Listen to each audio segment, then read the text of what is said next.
Welcome, welcome. I'm Jonathan Friedman, and this is The Common Room, PEN America's conversation series about free speech, diversity, and inclusion in higher education. PEN America's mission is to celebrate creative expression and defend the civil liberties that make it possible. And I invite those of you in attendance today to consider joining our national membership of writers, journalists, scholars, and their allies in support of our mission. Today, we'll be tackling the topic, the future of free speech education. What do young people need to know? A dynamic topic that has engendered no shortage of commentary and opinion from across the political spectrum. I'm delighted to be joined by three experts on the topic: writers, teachers, scholars, lawyers who are active in thinking about these issues. First up is Jessica Borer, who has been protecting and empowering journalists for over a decade. She is vice president and editorial counsel in the newsroom at Forbes and co-author of a children's book with her father, Sandy Borer. The book is Your Voice is Your Superpower, A Beginner's Guide to Freedom of Speech and the First Amendment. Welcome, Jessica. Thanks for having me. It's great to be here.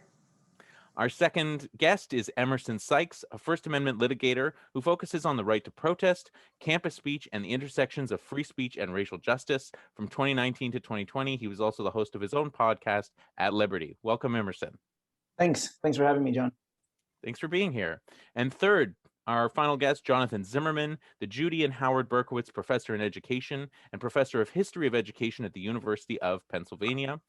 John is a former Peace Corps volunteer and a former high school teacher, now professor and author of numerous books, the most recent one being Free Speech, Why You Should Give a Damn. John, thanks for being here. It's great to be here. Thanks for having me. John, it's free speech and why you should give a damn. Is that right? Yeah. Free speech and why you should. All right, we're going to get into it in a minute. But before we do, all here reminded this is a forum for open interaction and dialogue. We just ask that everybody speak with respect and mute when not speaking to give everyone a chance to chime in. We'll reserve time throughout the hour for questions from the audience. So for those of you watching, if you'd like to drop something in the chat or the Q&A throughout the hour, we're happy to take it up and respond as you do. So to the topic of the hour, I thought that we would start with kind of an open question. Maybe Jessica, you can answer first, and then we'll bring in John and Emerson. But each of you has a commitment to free speech education, and you come to it from different angles: a journalist, a professor, and a First Amendment litigator. So my question is, why? Why free speech education? Why is it important to you? Jessica. Oh, that's a great question. So I spend my days defending and protecting journalists at Forbes, and also working with the Committee to Protect Journalists and doing some pro bono work with journalists too. And so I spend a lot of my time protecting free speech, protecting freedom of the press, and I care a lot about it. And I feel really invested. And one of the reasons that I'm here is because I'm interested in how we can teach young people at a very young age about the values of freedom of speech, of using their voices, and freedom of the press. So I feel personally invested. It's what I've dedicated my life to. But I think, democracy and the world kind of depends on getting people to protect those values. Okay, Emerson, let's go to you. Why free speech education? Why does it matter? It's a it's a tough question in some ways, because it sort of gets to the heart of sort of all that all of us do. But I think, for me, when I joined the ACLU in 2018, I was coming from a background in international human rights. And so my belief in the importance of the freedom of speech and right to protest comes from that work internationally. But when I came to the ACLU, they sort of wanted me to dive into this debate where you sort of have folks on one side saying, we just need as much speech as possible. The marketplace of ideas will show us the truth. And on the other side, you have people saying, no, this speech is actual violence and we need to limit it. And so a lot of my goal has been to try to break down this type of debate and reframe it, because I found myself sort of agreeing with one side on the problem, that systemic racism and inequality are deeply ingrained in this society, but agreeing with the other side on the solution, which is that we need to constrain government power if we're going to allow social justice to exist. So I think the education part is trying to get away from this sort of back and forth, one side or the other, and get people to think in a sort of more nuanced and deeper way about some of these really important issues.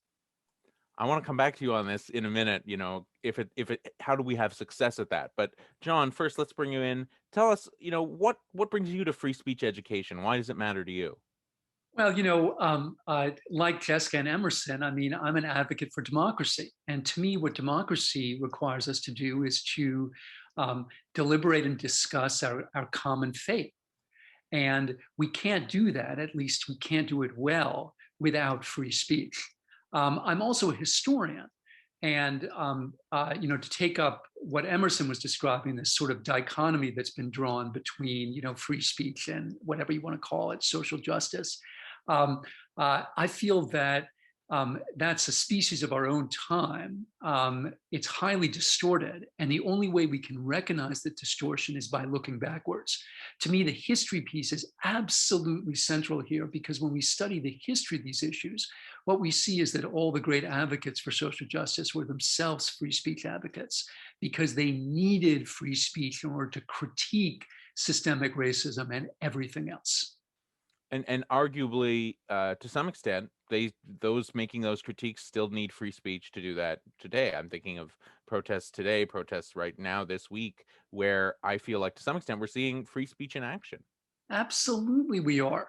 And if we start to restrict it, it will be precisely the people at the bottom, precisely the least advantaged and the most oppressed people of our society who will lose out.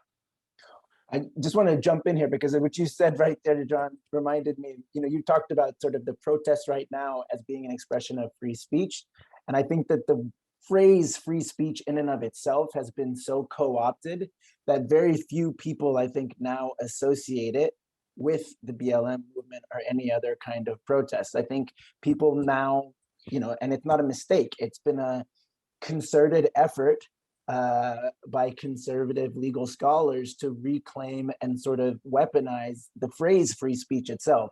And so I think when we talk about these issues, even when I speak on campuses, I always talk to the people who work on the campus who have invited me to say, okay, how should we build this? What should be the title? It seems like a little thing, but is free speech going to immediately turn people off? Should we call it First Amendment? Should we call it the right to protest? And it seems like a silly thing, but I think it's important to note that the phrase itself, free speech, has become itself toxic in some ways.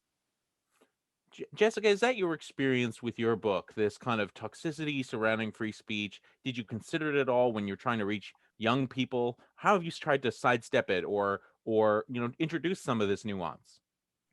Yeah, I mean, I think the nice thing about our book is, and having these conversations with our readers, is that they're very young. So they haven't been exposed necessarily to the same framings necessarily about free speech. This may be the first time they're even hearing the words free speech. So I think that gives us a nice opening to talk with them. I mean, but the way we phrase it and frame it is to talk to them about using their voice and allowing others to have the space to use their voices, and why that's important, and the different ways that you can use your voice. And so it's done in a more straightforward fashion almost, because you have sort of fresh faces, fresh ears, fresh eyes to look at the subject matter. And in fact, like, as someone who's been practicing in this area and working with journalists for so many years and focusing so much on this, it's nice to look at it through their eyes. And I wish that adults could do that too. Just as you're saying, the phrases have been co-opted. There's these dichotomies, there's this polarization, and kids are coming from a much cleaner perspective in most cases. On the other hand, they've been to protests, lots of them. They've had signs in their yards, their parents have been voting, they see the media, so they are exposed to some of it. I think from my perspective, it's a nice place to start because it's encouraging. We're not coming with the same jaded, biased perspectives, even if their parents have that. When I have them in a classroom, it's a little more simplified, which is nice. And I think it's a great opportunity for us to expand the community that cares about these subject matters, John, I see you nodding a lot. What do you think? Oh, yeah. Well, I mean, to the point of Emerson and Jessica, I mean, it has been coded on some college campuses as a conservative value because Fox News talks about cancel culture. From my own perspective, I think Fox News talks about cancel culture in a very biased way because they don't acknowledge Republicans who engage in cancel culture. I think cancel culture, if by that you mean censorship, I think it's bipartisan. Some of the things that Fox reports about college campuses are absolutely correct, but rarely will they report the fact that, for example, Republican state legislatures are, busily trying to bar teachers from talking about critical race theory or the 1619 Project. Those are forms of cancel culture as well. The problem, as Jessica suggested, is that the political environment is so absurdly polarized that right now each team claims the other one is abrogating free speech. I think to different degrees, they're right. But what they don't acknowledge is that their own team is doing it as well. So on my own campus, I think there are a lot of people that think I'm a conservative because I've spoken out for free speech. And I mean, this I find hilarious. I mean, because, come on, like I was in the Peace Corps, my dad was at the Peace Corps, I'm Jewish, I have a PhD, I'm like a cartoon of a liberal Democrat. And if you go to Americans for Democratic Action and you look at what defines a Democrat, I mean, you go right down the line. I mean, it's ridiculous. Like pro-gun control, pro-Obamacare, anti-capital punishment, pro-reproductive rights. But I'm also an advocate for free speech. And I think it's a measure of how absurdly the whole term has been distorted that I'm cast as a conservative because of that. Well, and I think when I reflect on this precise, and I know this is a theme of your current book, and why people trying to help people give a damn, and when I think about, if I was to think about it abstractly, the concept of free speech and the political spectrum, one political party stands for, let's say, more extreme change, upheaval, a radical reckoning with the way things were, and another party stands for tradition and well, let's just say tradition broadly spoken, the way things have been, keeping them the same. And I think about, well, where does the concept of free speech fit there?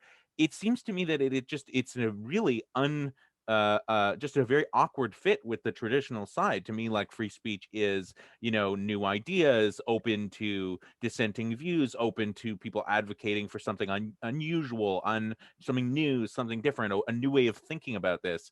And it just doesn't seem to fit. And to me, the current moment where we are seeing so many Republican state legislatures who spent the past 5 years passing bills, flip to kind of wanting to introduce this exception for that one kind of speech that they don't like, and somehow trying to straddle those two positions. I think we're starting to see just how uncomfortable that is. And you mentioned, the anti-critical race theory and the anti-1619 bills. I also want to mention this one in Tennessee, which suggests that they're going to bar any mention in school textbooks or curricular materials, anything that teaches about, promotes, or even addresses lesbian, gay, transgender, bisexual issues and lifestyles. And I'm quoting from the bill, more or less paraphrasing.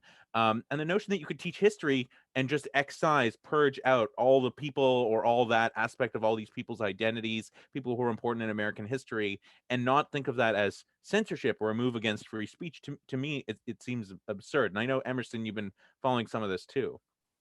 Yeah, and I think it sort of gets to a key issue, especially as as a lawyer. I know Jessica's also an attorney. I think, and the First Amendment is really about government censorship, right? But free speech is a much broader concept, and the freedom of expression is a much broader concept. So we sometimes use them interchangeably, but when we're talking about these state laws, and the ACLU in every state is trying to push back against these laws, both in the legislatures, and then if they get into law, then it comes to the litigators' desk, and we have to decide if we're gonna sue. And I think what you'll see is a lot of lawsuits that are going to be filed after all these bills pass.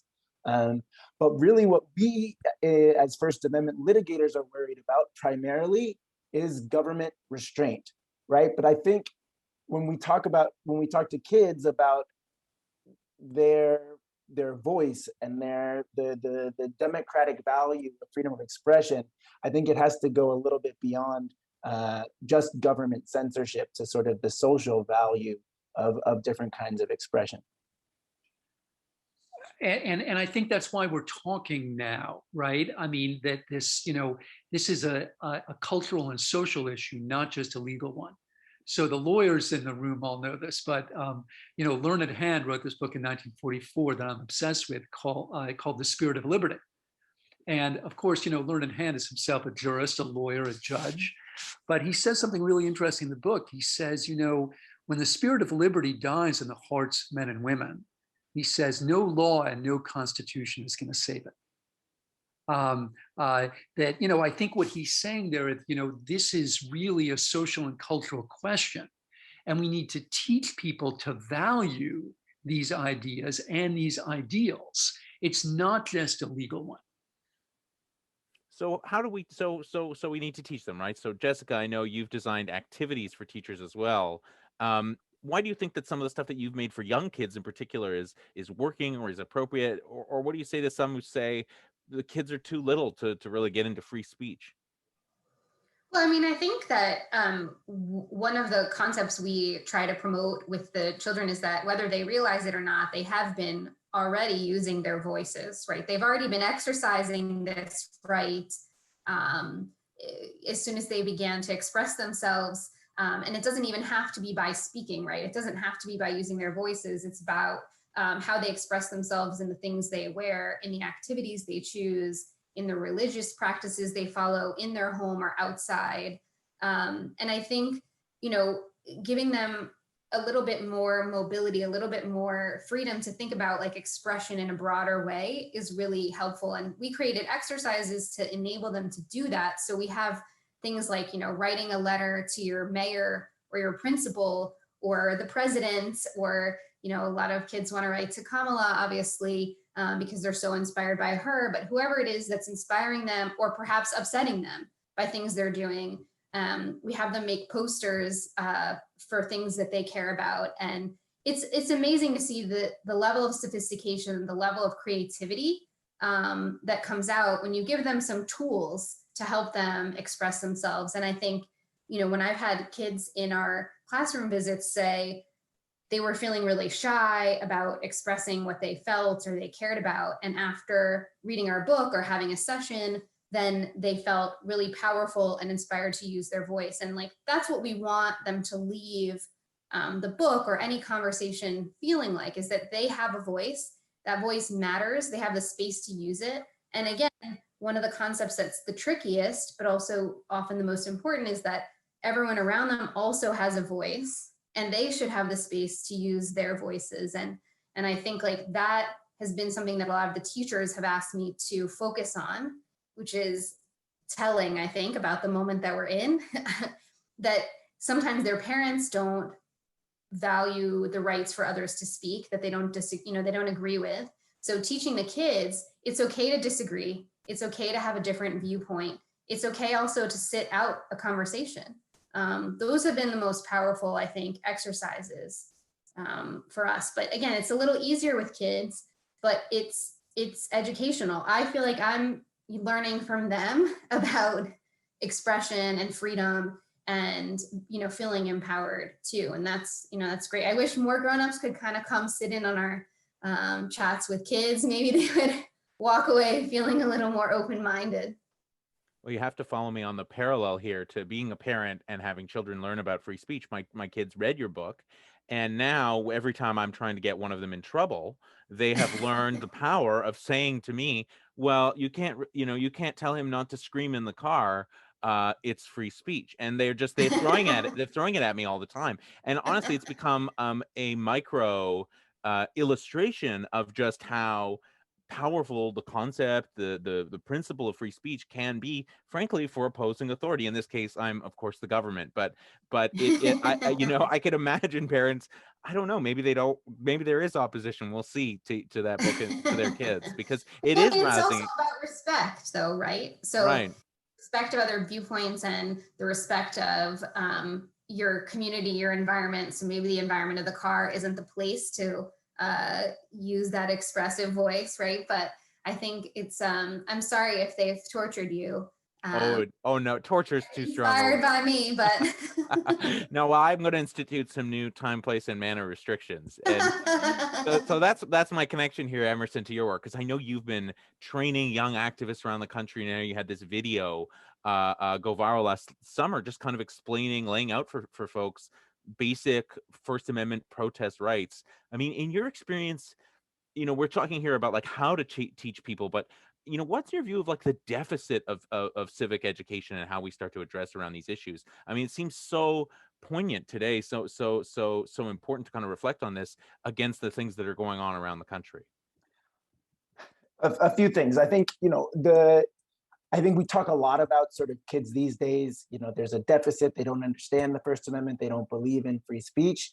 And from my work with young activists all over the country, I find no deficits. I find, these are extremely energized people. You see the social movements that are happening right now are being led by young people, are being energized by young people. Young people are participating at rates that are unbelievable. So I have no fears for the youth today. I think that we're in very, very, very good hands. But at the same time, they have not had civics courses. In many cases, their American history classes have been dramatically reduced. So the fact that they haven't been taught these things is not surprising. And so I think it's important as young an age as possible. I think in many ways, I talk to my colleagues and we agree that college is a little bit too late. And certainly law school is a little bit too late. And so I appreciate, Jessica, you targeting your book at younger kids, because, by that time, the debates have already sort of solidified. So I think, in terms, I have young kids as well. My 6-year-old may pop in. He threatened to earlier. And I think, picking up on what you were talking about, Jessica, in terms of the language that we use for the different audiences, my son went to a sort of social justice preschool, and they talked a lot about being an upstander, right? So what does it mean to be a positive influence in your community, to stand, if somebody's being mean to somebody else, to stand up for that person, to be an upstander, to use your voice to make things better in your community. And I think that in your book, obviously talking about using your voice, I think is really, really powerful for young folks, especially like under 10. What I think is really hard for them, and this gets a little bit to your point too, John, and what my kids, when I come home and I'm like, all right, I have a new case. What side are you guys on? And they often are not on the ACLU side, because the concept of something that you shouldn't do, but it shouldn't be illegal, right? And I think that is something that's really hard for littler kids to understand, that there are certain things that are really not something that you should do, but also we don't want to make them illegal. And I think, for older folks, for grownups, I think it can be a challenge as well. But I think especially for little kids, I think for me, I always start from the point of view of like, the voice is a fundamental human right. We all have a voice, we all have ideas. But I think it's a very quick pivot, maybe not for 6-year-olds, but it's a very quick pivot for college students and others, to sort of tap into the inherent distrust of authority that you were talking about, and the fact that we don't trust them to make these types of decisions. I saw that there was one question about how we present the idea of content-based restrictions. And what I start with is not so much content-based, but viewpoint-based restrictions, which is a closely related concept. But I think we instead of starting with hate speech is okay, you start with the government can't decide which viewpoints are okay and which ones aren't. And if you want the government to decide that, think about Attorney General Jeff Sessions and his calling Black Lives Matter, a terrorist group, right? And if that doesn't scare you, then think about Attorney General, fill in the blank. Like, you don't actually want the Attorney General to decide which viewpoints are okay. And then you can back up and start talking about content-based, and you can talk about time, place, and manner. But I think everyone can pretty much agree that it's very dangerous and very hard to draw those lines once you give the government the authority to define what kinds of viewpoints are okay. To Emerson's point, I often say in my own classroom, I say anyone here is free to argue for any speech restriction, because we have free speech, and part of free speech is arguing for speech restrictions. But in my classroom, when you make a claim and an argument for a free speech restriction, you're also enjoined to tell me who's going to do the restricting, right? Because it won't happen by snapping your fingers, right? That's not how government works, right? If you decide to restrict something, someone's going to have to do the restricting. And again, do you want it to be Jeff Sessions? Like, which great imperial poobah, like, do you want doing this restriction? A couple other things that came up I just wanted to point out. I think Emerson's right that it's very hard to communicate the idea that something that you think is awful should be allowed. And I think in a way we're all like little kids now, because we're all having a really hard time with that. Everyone who studies free speech has their favorite Oliver Wendell Holmes gig. You know, mine is not about the crowded theater. It's his dissent that he wrote in Abrams, where he said, you know, censorship is pretty logical. Like, if you think something's really awful, it kind of makes sense to get rid of it. Who doesn't want to get rid of awful stuff? And I think that's really important to acknowledge, precisely because it makes a certain kind of awful sense that we have to fight against it. It's logical and natural. Like, this is terrible. Let's get rid of it. Since you brought it, sorry, John, since you brought up Holmes, I think one important note about how to teach any audience about the First Amendment and free speech, I never talk about the marketplace of ideas, which is another justification created by Holmes, and a commonplace, idea. It's sort of really become deeply ingrained into sort of our understanding of our own culture and society and legal system. And I mean, I'm not the first person to say that the marketplace of ideas is a poor metaphor, but I think it really does a disservice when you're trying to convince people of the value of free speech to try to.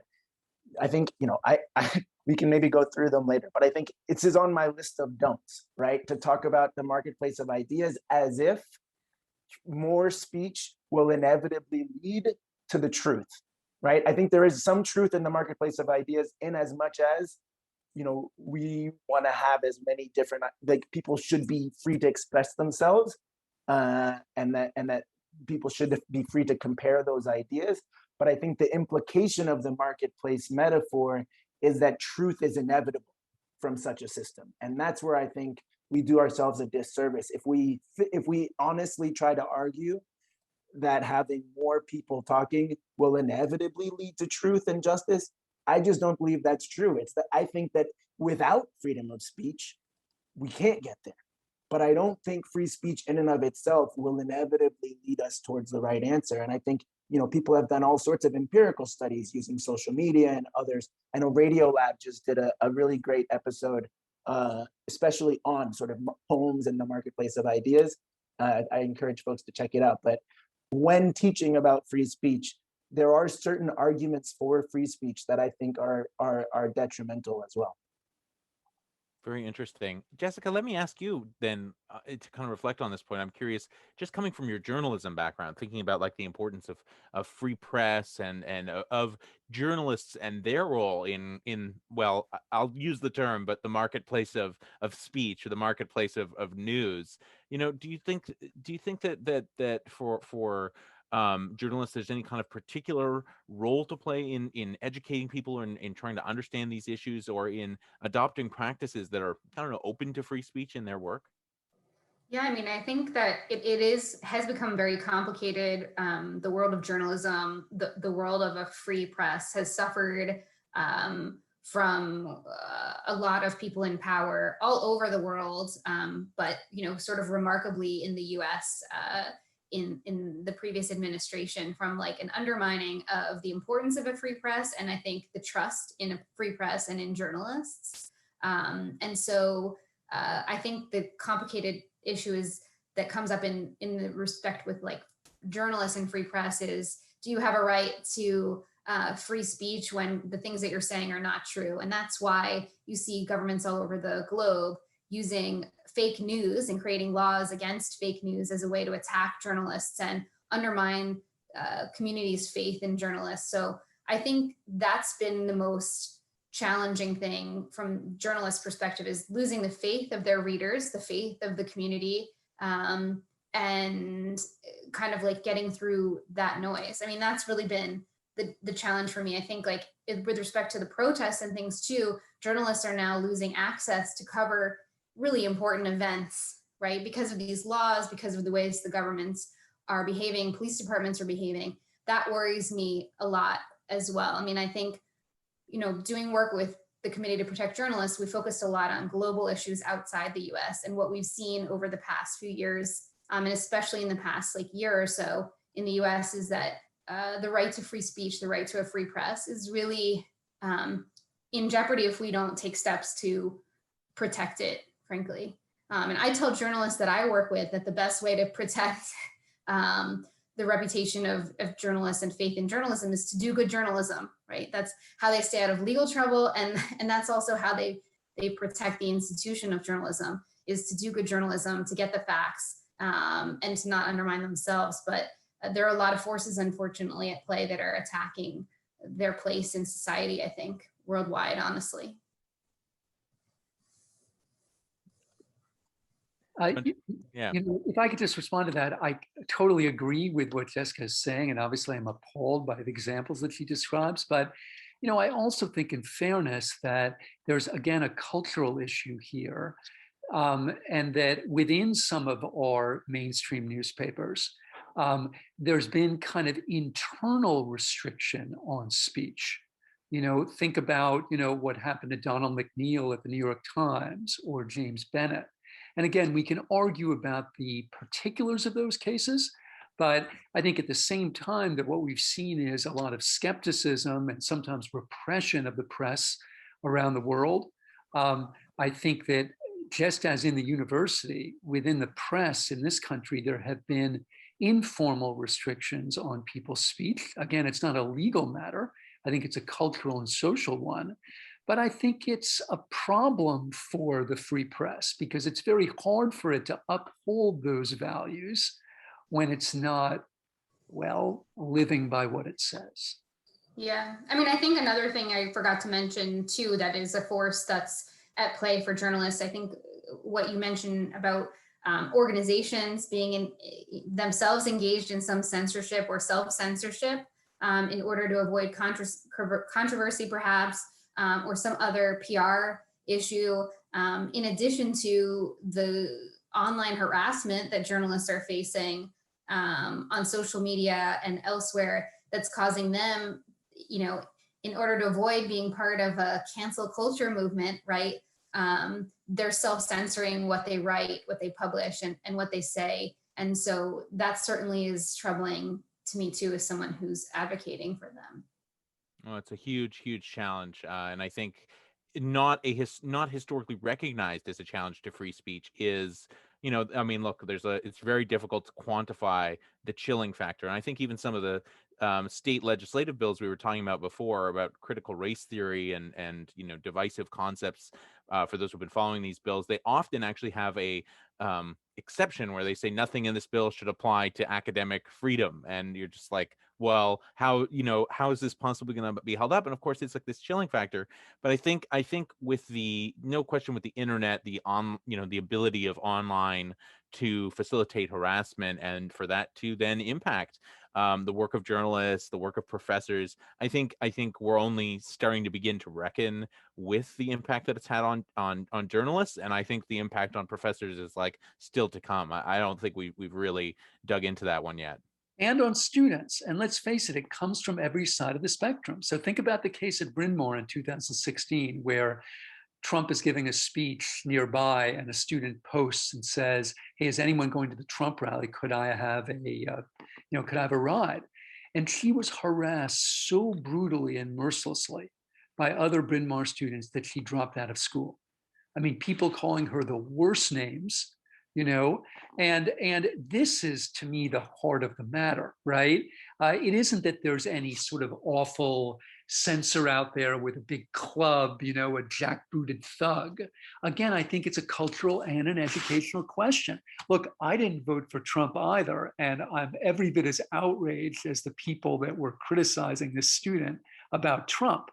But to feel that it's okay or even celebrated to go onto the net and just vilify her character and her humanity, right, to the point where she leaves school, that is unacceptable. But it's all around us. And look, let's also face it, you don't have to be a developmental psychologist to know that when you're 18, you're really, really concerned with what other 18-year-olds are saying, especially about you. And this is why when we survey people at universities, students and faculty, there's an enormous amount of self-censorship. Again, not because there's just some evil censor out there with a brickbat, but because of the cultures that we've created. I just wanted to jump in here because I think you brought up two important points which we have to keep in mind at the same time. One is self-censorship. Whenever I hear about self-censorship, I think I want to put in a good word for self-censorship, because I think, in as much as it means that we think before we talk and how it might affect those around us, I am all for it. I think maybe we need more of it in some ways. And I think, the issue around whether you have the right to say all of these things versus whether you should say all of these things really is in tension. Sorry, I'm losing. I lost my train of thought because something crazy happened just outside my window. But I'll come back in if I remember. On this, I think in my work, when I talk to audiences about this, I try to draw the distinction between censorship, okay, done by other people, and self-linguistic conscientiousness. Like I don't know that me deciding to hold my tongue here when I'm in a disagreement with someone, or try to be diplomatic as possible in if someone is misunderstanding me, is that really self-censorship, or is it like something else? It's being conscious of the way that I'm using words. Or if somebody asks me to use a pronoun that I wasn't expecting to use to that person, maybe that's not self-censorship. It's just being respectful, being conscientious, being in good faith with other people. I think that the language of the concept of self-censorship can be stretched too far. That said, there are definitely situations I've heard of from many people, professors saying, I used to teach a class on this, I used to teach this text, I used to, I don't know, teach this law case, and I am worried about teaching any of these things. I'm especially worried about teaching them on Zoom or in Florida, where I'm going to be recorded now, for everything I say. But I think there are some interesting conceptual things in that territory, which we don't have a good way of figuring out how to distinguish between them yet. Look, I agree. And we all think terrible things that we shouldn't say. Like, you don't have to be Freud to acknowledge that, right? But I refuse to accept the idea that, is anyone going to the Trump rally? Can I go? I refuse to accept the idea that that's enough. Well, here's the thing about that example. I remember what I was going to say, which is that harassment is not protected by the First Amendment, right? There are categories of unprotected speech. Free speech and the First Amendment are not absolute, right? And so targeted harassment of someone, telling them, sending them lots of Facebook messages, telling them that you're going to hurt them, whether you do or not, even if it's just words. There are what you described, and I mean, it's a complicated test. We do have a high bar for what constitutes harassment in the United States, but what you were describing, John Zimmerman, sounds like harassment to me. And I agree that nobody deserves harassment, whatever their viewpoints might be. So I think we have to keep in mind that even proponents of free speech and even litigators in behalf of free speech acknowledge that there are some types of speech that are unprotected: defamation, true threats, incitement, which is one that was obviously on everyone's minds recently and one that I've written about, but also harassment, which is probably the most common. And especially when we talk about online speech and the complications that come from free speech online, remembering that we're not trying to protect harassing speech is an important note as well. Emerson, can I ask you something else? We were talking a little bit. I think I'm responding to something I saw you put on Twitter today. But the question of the challenge of teaching young activists about free speech, I often say there's an incredible disillusionment with the concept. So one, yes, maybe many people in the BLM movement don't think of what they're doing as free speech. But it's not just that they see free speech being used by conservatives. They see in other circumstances free speech being, not upheld. I'm thinking of the kneeling student athletes who in Tennessee, they were told, they're going to make a new rule for universities there. Or I think in Virginia at Bluefield College, there were student athletes who were suspended for kneeling during the anthem. And somehow, it's another one of these ones where I've seen a lot of conservatives try to create like some kind of exception for how that isn't free speech, etc. And I think for a lot of young people, there is significant disillusionment, or they see the power of the NRA and how it's used, quote unquote, free speech to protect the Second Amendment in the country. I just wonder how do you get around that disillusionment, or what can you do to not lose the whole generation from the concept? Well, I think part of it is how free speech was taught to these folks, as if it was sort of a panacea that would cure all ills. And when they see it applied unevenly, and when they see it not actually curing all ills, and in fact, creating a situation where people do suffer real harm in terms of hateful speech and offensive speech, it's not surprising that then they push back on this concept. And I think this ties into Jenny Lamb's question about how do we encourage students to respond creatively. They have these valid reactions, I think, to seeing, when people are punished for taking a knee, the ACLU takes notice and often we sue. Look, we believe that that is protected speech. So I don't think we're being inconsistent there. But for someone who's saying, well, you just said free speech and this, they're pointing out an inconsistency. And so what I try to encourage student activists to do, we do, John and I were both fellows at the University of California National Center on Free Speech and Civic Engagement. I think I got the whole name right.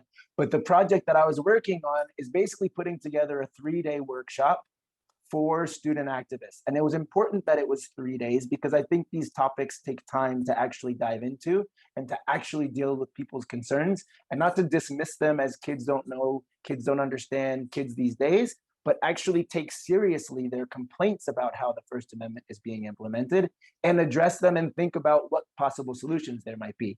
And so I know that I talk to a lot of school administrators who are like, these kids are so lazy, they don't want to protest, they just want somebody fired. And so part of what I do in this workshop is I spend the first day introducing these concepts, right? From step one. What the First Amendment prohibits government censorship. It prohibits viewpoint-based discrimination. What types of speech is protected? What speech is not protected? And then we go into these scenarios where we play out real life situations. We have no shortage of examples of the Bryn Mawr case, whatever. There's so many different examples. We come up with different hypotheticals. We do Zoom examples. But then the last day and a half, the students are in their roles, either as their actual positions on campus or a fictitious role on campus. But we ask them to go through their reaction. What are their demands going to be? Who are they going to make those demands towards? What are the implications of those demands? And not just in a broad brush way, like, okay, this just happened today. Are you going to call an emergency meeting? If so, who are you going to invite? What are you going to cover? What are your proposals going to be? And then we get to sort of are you going to write demands? And if you write demands, what are they going to be? And what's the university going to say back? And we have a part of the scenario is the university inevitably says, as Jenny said, there's nothing that we can do because of the First Amendment. Usually there's an inordinate pause, and then there's some mealy-mouthed statement about, oh, this does not reflect our values, which drives me up the wall, because if it happened in your community, it does reflect your values and you got to deal with that head on. But then thinking beyond that, okay, now 2 weeks later, something else happens. How are you going to respond to this? Now the video's been uploaded, now it's gone viral and you've got national media calling you. How are you going to deal with that? So I think part of it is really acknowledging the gut reaction of this person did something wrong, get them out of here. Right? That makes a lot of sense to me. As John said, censorship makes sense on that level. But then when I think you dig a little bit deeper and have the time and the space and the actual listening to work through how that's going to play out, not just immediately, but over the course of time, these very progressive students who come in very skeptical of a lot of these ideas, at least understand why some of these demands are unlikely to be met and why some of them shouldn't be met. And I always tell them, look, you can make whatever demands you want. The lawyer's job is not to tell the activist what to do or what not to do. I just want to make sure that they understand the lines, where they are, when they cross them, and what are going to be the repercussions and what are going to be the likely reactions. So when the university says there's nothing we can do because of the First Amendment, they're ready to say, actually, that's not true. I understand that you can't discriminate. You can't expel a student for saying something, but there are a lot of things you can do to heal this community after something harmful has happened. I cannot agree enough about the need to, help people see the whole thing, the whole process. What you're talking about is that, I've also had that, 1 hour really isn't enough to teach someone about the complexities of free speech, but also walking them through these controversies, I think is so critical. We've developed a program for students that we run in the summer where we get them for 2 weeks, for high school and college students, where we're introducing them now to, free speech, press freedom, international human rights challenges, really just the gamut of disinformation, online speech, those challenges. And we're also developing a program for faculty where we're similarly trying to get people together in groups to talk about these issues, because I do think you have to give people an opportunity not just to kind of receive this information, but digest it and integrate it and think about it in their practice. But there is this question Jenny posed, so I want to give it to you, Jessica and John, as well, which is, what do we do, for students, encouraging them to creatively respond to speech, especially when they're told there's nothing can be done? And any thoughts on this?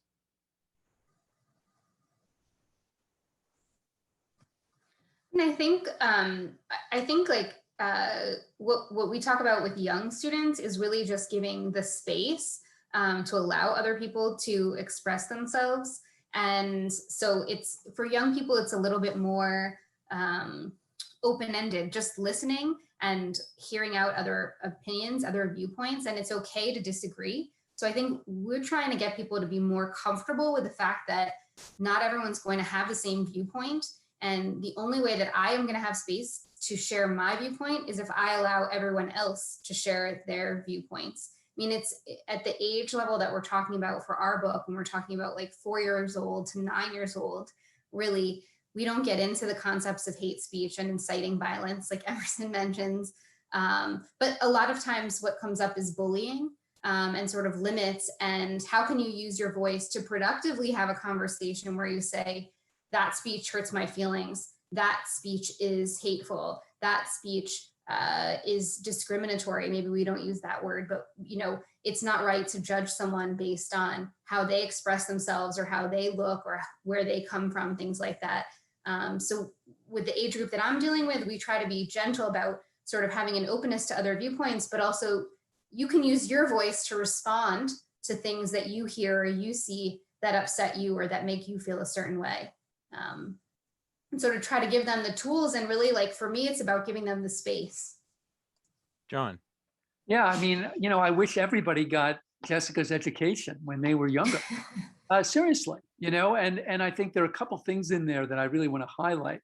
The first, it's stating the obvious, but sometimes we need to state the obvious. Raising your voice against speech you don't like is a form of free speech. And I think a hugely important one. Right? I mean, there would be very little social change in this country if that kind of free speech wasn't exerted. So, by all means, to go to the question, right? If there's speech you find offensive or hurtful or whatever it is, raise your voice against it. And the other thing that I would add, I think there's a really important context for this discussion, to go back to what Emerson was saying, about the way that these institutions work. I think for a whole variety of reasons, a lot of our students have been socialized to expect administrative solutions. David Brooks wrote a book about 10 years ago called The Organization Kid, which I think is a very useful book, just about the way people have been socialized to expect administrative solutions to problems.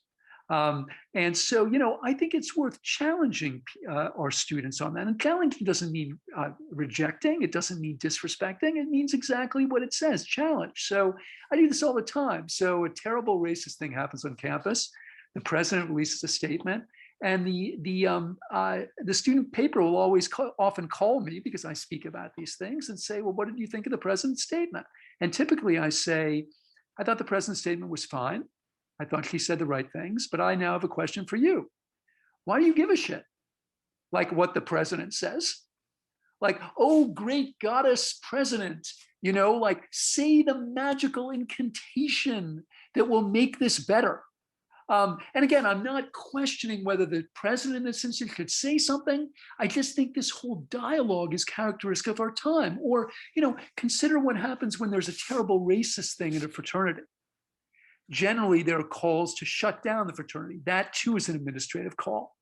But we've discovered that at the same time that there are all these calls to shut down the fraternity, come Saturday night, a lot of the kids are going there. And I'm like, instead of just asking the university to shut down the fraternity, how about not going, which is also a form of protest and speech? How about voting with your feet? And I think these are all things worth saying and thinking about. Go ahead, Emerson. Sorry, I was just going to jump in because we talked a little bit earlier, and I rarely talk about cancel culture, but I think, for me, there's a difference between cancel culture and call out culture. And I think, in as much as I think that calling out things that you see that are wrong is very much what we need, right? And the only issue I find with cancel culture, and I find that the best talking about how do we educate folks about this, particularly with my audience of progressive student activists, what I usually say is we have to remember that people can change. I'm not naive enough to believe that one conversation or whatever is going to flip sides. And Jessica, you were talking about how things are so polarized right now. It's hard to remember that people actually can and do change their minds, even about important things, right? So whether it's thinking about my 6-year-old and how do I get him to change his behavior, sending him to his room, not effective, right? Like we got to get beyond the impulse to like shun and excommunicate the things that we don't like, right? Like that is not an effective way of dealing with a 6-year-old. And if you are for prison abolition, right? If you are like me, I don't believe incarceration works either. Even for people who did really horrible things, locking them in a cage, I don't think is a great solution, because as Daniel Sarad said, what are the drivers of incarceration? Lack of education, lack of family ties, lack of economic opportunity. What are the impacts of incarceration? Lack of education, lack of family ties, lack of income, right? So these solutions of sort of taking someone out of the picture or canceling them in whatever form, I think we have to realize that we have to be more creative about how we show accountability, how we hold people accountable for the things that they did, how we make people whole who've been victimized, without immediately going to the most punitive and incarceral tools that we have. And it's not easy, but I think a restorative justice approach, my wife is a middle school teacher, and her school does a lot with restorative justice, and it's way harder. Like sometimes restorative justice, people think it means, oh, you let people off the hook, right? You just don't punish them. And I think when it's done right, it's actually much harder than locking somebody up or kicking them out or firing them, when you actually have to deal with the issues that are at play. So I think for young folks who might be very familiar with restorative justice, who might be very in favor of closing prisons, making that linkage to free speech and the idea that we can all change our minds, and that saying or doing something terrible doesn't necessarily mean that you have no redeeming qualities or that you never get to contribute again. I'm really glad that Emerson is raising this point, because I think it's an enormous contradiction that runs through our institutions, So my strong guess would be many of the people calling for the firing of Sandra Sellers at Georgetown for a 40-second clip about the underachievement of African-American law students. I bet a lot of them are against the carceral state and they're for restorative justice, which I am too. And my question for them is like, what about restorative justice for Sandra Sellers? Like that just go totally out the window? Oh no, this is so bad, right? That these other principles that we claim to hold dear, we're just going to ignore. And that's what's happened. I mean, it's terrible. I'm not defending what she said. What I'm saying is, if you take what Emerson is saying seriously, canning her just for that is radically disproportionate and illogical. Like if you believe in restorative justice. It just doesn't make any sense. I think it's just often a failure. I often think and reflect on the lack of imagination, coming to the point about restorative justice. And, I talk a lot about, other ways to respond to situations other than the punitive one. But there is this kind of like, this is once an infraction is had, there is this sense that often we're seeing very knee-jerk reactions. So like it has to be swift and very often, I would say, I agree with you, disproportionate. But there's just like a lack of imagination. And then, of course, I've talked with a lot of people who work in diversity, equity, and inclusion, racial healing on campuses and those centers and things like that. And that effort, it's so little used. Those offices are understaffed, they are under-resourced, they are little used when it comes to dealing with so many challenges around hate and racism and speech, where, it's not just knee-jerk and punitive responses. Frankly, these are, as you said, Emerson, I think a lot of the responses are the easier road to do. It's much easier to throw you away or like cut our relationship than it is to have to reconcile, work it through, demonstrate the importance of forgiveness and being contrite about something that someone has said. I think a lot of that is being lost when we kind of expect institutions to act quickly and harshly. Jessica, were you wanting to jump in? I had one more thing, but I thought you were trying to jump in. Oh, yeah, I just had one thought. I mean, I joined an authors group and we were talking about the reactions to Dr. Seuss, right? And the cancel culture accusations about the foundation or whatever the organization is that pulled those books. And what I was saying as sort of a free speech advocate is that I wish that instead of the conversations we were having, it was more of an open dialogue about sort of what should be in children's books, what was wrong, where was it coming from, what books can we still value? I mean, the conversations we were having internally among children's book authors were the kind of conversations I wish as a society we would have. So I think a lot of these events that we're talking about are missed opportunities where we can use the fact that we have freedom of speech to have a dialogue about what's at the heart of what's striking a chord here, what's upsetting, and how can we open the dialogue between people who have opposing viewpoints, right? So we can actually effect change, right, together. And so there's so many people who are so unhappy. We have so many emotions, we have so many feelings. And like I said in the beginning, we're so polarized in many ways. But I think it's sad because these are opportunities to open a dialogue instead of shutting it down, as you say, in the quick solution of sort of like cutting off the person who says something we don't like or we think is harmful. It's not wrong to have accountability. Of course, accountability is great. But part of that, I think, should be an honest dialogue about how you got there in the first place. Yeah, I just wanted to tag on because I think, if we're thinking about sort of the current version of the challenges to free speech and sort of all of the ways in which things may be getting worse in some ways, I think it's just also important to keep in mind that a lot of the things that we're talking about, the kinds of speech that we're talking about, was BS bullshit that has been unchecked for too long, right? So when we think about these law professors, whether it's disproportionate, I agree that it's disproportionate. I mean, there's actually an interesting case at CUNY Law where a professor, a dean, sort of self-canceled, where the faculty of color said, no, we wanted her to apologize, but we like her. We didn't want her to quit. And she resigned anyway. So that's just another sort of wrinkle. But I think what I also come to is whenever I start getting too fired up about how can people possibly be reacting this way, I think at worst, these things are an overcorrection because horribly offensive stuff was said way too rampantly with no accountability for far too long. I mean, I agree 100%, and I think there were any number of reasonable grounds that you could criticize Sandra Sellers. I've watched that video about 100 times. And obviously, the way you watch it is in some way going to depend on your circumstances, your experiences, and people are going to have different reactions because of that, and I think the solution to that, again, is to raise voices, right? But to fire her, to me, that's not accountability. What it is just, I think, in some ways, it's just really cynical. I mean, Emerson was saying we have to believe in the ability of people to change, right? And I think the firing of her just showed that people didn't, they're just really cynical. And she's just the latest example of many people who, on left and right.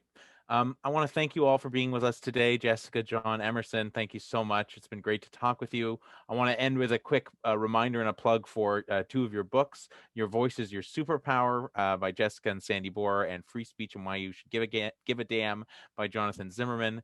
We'll return with The Common Room in 2 weeks on Friday, April 30th at 12 o'clock noon Eastern, talking about free expression statements, why and how, with some folks who've been involved in behind the scenes in those efforts on campuses. Again, thank you all so much for being here, and let's hope that the future of free speech education proves to be one in which we can support the kind of nuance we've been talking about today. Thank you all. Thank you, John. Take care. Thank you. Thanks, John. Thanks, Ben. Thanks, everybody.